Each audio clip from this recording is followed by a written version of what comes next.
नमस्कार मित्रमैत्रिणींनो. आज आपण कोणताही मैदा किंवा अंड कशाचाही वापर न करता अगदी मऊसूत त्याचबरोबर तोंडात घालताच विरघळणारा आणि तो सुद्धा घरच्या घरी बनवणार आहोत रव्याचा केक. आणि हा जो केक आहे ना, इथे आपल्याला कुकर किंवा कढई किंवा ओव्हन कशाचाही वापर करायचा नाहीये. अगदी तो बनवणार आपण आप्पे पात्रामध्ये. अगदी व्यवस्थित छान बनतो, अगदी परफेक्ट बनतो. फक्त तुम्ही व्हिडिओ शेवटपर्यंत पाहायचे. तर चला जास्त काही न बोलता पटकन रेसिपीला सुरुवात करूया. सगळ्यात अगोदर सुरुवात होणारी रव्यापासून. आता तुम्ही इथे रवा जाडा घ्या किंवा बारीक घ्या. जरी जाडा घेतला तरी काही प्रॉब्लेम होणार नाही, कारण आपण तो मिक्सरच्या भांड्यामध्येच घालणार आहोत. इथे मी बारीक रवा होता म्हणून बारीक घेतलाय. अर्धी वाटी घ्यायचे रवा आणि पाव वाटी घ्यायचं आपण इथे साखर आणि ह्याला आपण दळून घ्यायचं. म्हणून तुम्हाला म्हटलं की जरी तुम्ही जाडा घेतला तरी काही प्रॉब्लेम होणार नाही. फक्त बारीक असल्यामुळे मला जास्त वेळ लागत नाही. जर जाडा असेल तर थोडा आणखीन वाटून घ्यायचा. त्यानंतर आपण इथे घालायचे पाव वाटी, इथे आपण दूध घालायचे. दूध घालून पुन्हा मिक्सरला लावून आपण त्याला वाटून घ्यायचे. आता इथे मी पुन्हा याला मिक्सरला लावल्यानंतर वाटल्यानंतर जर तुम्हाला हे मिश्रण अगदी जाडसर वाटलं तर तुम्ही अगदी जाडसर वाटलं तर 2 चमचे घालू शकता. आणि या पद्धतीची कन्सिस्टन्सी असेल तर मात्र मी इथे 1 चमचा असं इथे दूध घातले, कारण का मला थोडंसं जाडसरच वाटतंय. तर 1 चमचा दूध घातल्यानंतर अगदी छोटासा चमचा घातले. आणि त्याचबरोबर इथे आपण घालायचे, मी इथे तुम्हाला जर मेजरिंग टीस्पूनच्या हिशोबाने बोलू तर 2 टीस्पून घातले मी इथे, मोठे टेबलस्पून घातले मी इथे तेल. आणि जर तुम्ही चमच्याने म्हटलं तर मोठे 2 चमचे तेल घ्या. मात्र कुठलाही राईचं तेल, कुठलाही वास असतो तो तेल घ्यायचा नाही. नॉर्मल जे आपण भाजीला वगैरे वापरतो तेच तेल घ्यायचं आणि इथे आपण वाटून घ्यायचं. तेल घालण्याचा फायदा हाच असतो की त्याच्यामुळे आपला घसा कोरडा पडत नाही आणि त्याचबरोबर केक अगदी मऊसूत होतो. तर बघा, वाटल्यानंतर ही कन्सिस्टन्सी अगदी छान व्यवस्थित झालंय. आता हे मिश्रण आपण काढून एका भांड्यात काढायचंय. आता सगळं काढल्यानंतर याला आपल्याला कमीत कमी 15 मिनिटं वेळ द्यायला लागेल. जर वेळ नसेल तर 10 मिनिटं मात्र नक्कीच द्या, कारण आपण रवा घातलाय. आता ह्याला मी झाकून बाजूला ठेवणार आहे. आता इथे तुम्हाला त्या रव्याच्या केकमध्ये घालण्यासाठी मी ते टूटी फ्रुटी घेतले. जर तुमच्याकडे नसेल, एखादी ड्रायफ्रुट्स असेल तर त्याचे छोटे छोटे तुकडे करा आणि ते घ्या. आणि त्यानंतर घेतल्यानंतर ह्याला तुम्ही थोडंसं कॉर्नफ्लॉर लावा. जर कॉर्नफ्लॉर नसेल तर गव्हाचं पीठ लावलं तरी चालेल, मात्र लावायचं. नाहीतर काय होतं, जर लावलं नाही आणि तुम्ही त्या मिश्रणात घातलं आणि केक बनवायला ठेवला तर मात्र सगळं ड्रायफ्रूट किंवा जी टुटी फुटी ती खाली तळाला बसते. तसं होऊ नये म्हणून कॉर्नफ्लॉर लावायचा. दुसरी तयारी असणार आहे ती तुमच्याकडे जो जुना तवा असेल तो घ्या. माझ्याकडे अगदी खूप वर्षाचा हा जुना तवा आहे. मी बऱ्याच वेळा कढई वगैरे भाजी करताना ठेवते, कधी कधी गॅस मोठा होतो म्हणून. तो घेतलाय, गरम करायला ठेवलाय. नंतर आपली तयारी असणार आहे आप्पे पात्रामध्ये. आप्पे पात्र घ्यायचे आणि इथे आपण त्याच्यामध्ये थोडंसं तेल घालून ह्याला व्यवस्थित इथं ब्रशनी किंवा हाताने त्याला चांगलं व्यवस्थित लावून घ्यायचं. आता ही तयारी झाली. तिथे तवाही आपण गरम करायला ठेवले. त्याचबरोबर इथे मला अगदी बरोबर 15 मिनिटं झाली होती.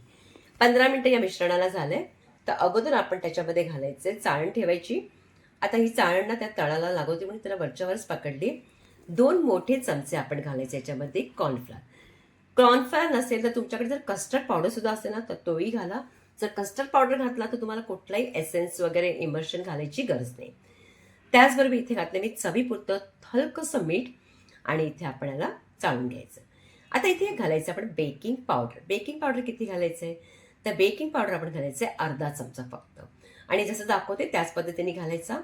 तसंच आता इथे आपण घालायचंय बेकिंग सोडा. जर कधी केक करताना आपण कधी या टीस्पूनने जेव्हा काढतो ना तेव्हा अशा बोटाने अशा पद्धतीने करायचं, म्हणजे ती व्यवस्थित होतो कोणताही केक मैद्याचा. आता हा 1/4 टीस्पून आहे, पाव चमचा आहे. पण आता आपल्याला पाव चमचा घ्यायचा नाही, पाव चमच्यापेक्षा आपल्याला कमी घ्यायचं आहे. म्हणजे 1/8 टीस्पून एवढाच घालायचं आहे. मी तुम्हाला टीस्पूननी सांगितले आणि असं तर पाव चमच्यापेक्षा अर्धा. मी तुम्हाला म्हणून चमच्यावरती ठेवून दाखवलेलं आहे. आता याचं सगळं अर्धा घेतल्यानंतर आपण याला काय करायचंय, ह्याला आपण सगळं मिक्स करून घेऊया. पण त्या अगोदर इथे मिक्स करण्या अगोदर इथे मी घेतलंय, माझ्याकडे इमर्शन होतं आणि ते सुद्धा पायनॅपलचं होतं. तर मी पायनॅपलचं घेतलंय. तुमच्याकडे आंब्याचं एसेन्स असेल तर ते घेऊ शकता, व्हॅनिला एसेन्स असेल ते घेऊ शकता. आणि जर तुम्ही कस्टर्ड पावडर टाकला तर तुम्हाला कोणताही फ्लेवरचं एसेन्स घ्यायची काहीच गरज नाही. तर तुम्हाला काहीच करायचं गरज नाही, तुम्ही डायरेक्ट असंच करू शकता. आणि जर तुम्हाला करायचं नसेल तुमच्याकडे काहीच, तर तुम्ही थोडासा फूड कलर घाला, तेही चालेल. आता आपण याला सगळं मिक्स करून घ्या. आता बघा हे करताना मला थोडंसं ना ते जाडसर वाटतंय. म्हणजे आपण आता पूर्ण तुम्हाला मी दूध सांगू तर पाव कप आपण अगोदर घेतलं होतं आणि त्यानंतर 2 चमचे आणखीन म्हणाल तर हरकत नाही. पाव कप दूध आणि त्याबरोबर 2 चमचे आणखीन घेतलेले आहे. आणि टीस्पूननी म्हणाल तर ते 2 टीस्पून घेतले. आता ही कन्सिस्टन्सी बघा जेव्हा आपण पळीने काढतोय, अगदी व्यवस्थित हळूवार पडते. म्हणजे ते व्यवस्थित झालेलं आहे मिश्रण.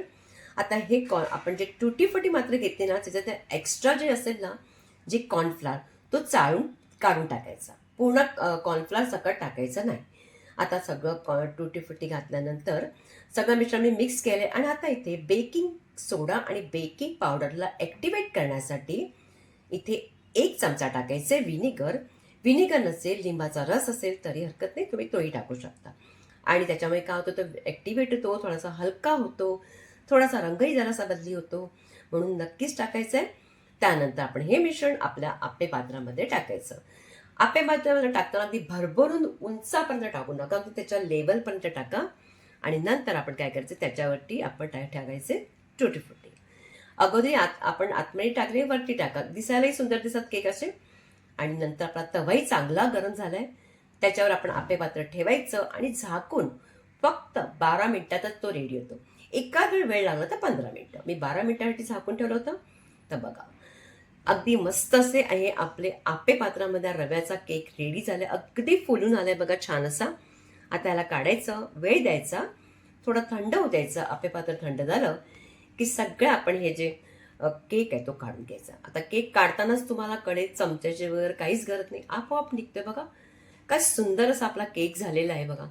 आणि मी तुम्हाला आता इथे आपली नवीन सिरीज सुरू केली आहे मी, म्हणजे शाळेचा डब्बा. ज्या मुलांना बऱ्याच मुलांच्या ज्या डब्याचा प्रॉब्लेम आपल्या मम्मीना असतोच, म्हणून तुम्ही शॉर्ट व्हिडिओवरती जाऊन नक्की पाहायचंय. वेगवेगळे तुम्हाला रेसिपी देण्याचा प्रयत्न करणार आहे. तुम्हाला एक काम सोपं होणार आहे डब्यासाठी. नक्की पहा. आणि त्याचबरोबर बघा इथे आपला हा रवा केक अगदी मऊसूत जाळीदार असा रेडी झालाय. आणि इतका सोपं आहे. तुम्हाला तर मुलांच्या शाळा सुरूच झाल्या, तर तुम्हाला त्या डब्याबरोबर कधी मी वेगवेगळं देते ना, जसं कधी आपण फ्रूट ठेवतो, फळं ठेवतो, त्यावेळी तुम्ही हा केकही ठेवू शकता. नक्की करून पहा. रेसिपी आवडला जास्तीत जास्त लाईक करायचंय, प्रत्येकांकडे शेअर करायचंय. शॉर्ट व्हिडिओ आवर्जून तुम्हाला सांगते नक्की पाहायचंय. त्याचमुळे मला अगदी सपोर्टही मिळेल. आणि पुन्हा भेटायचे आपण एका छानशा आणखीन एका रेसिपी बरोबर.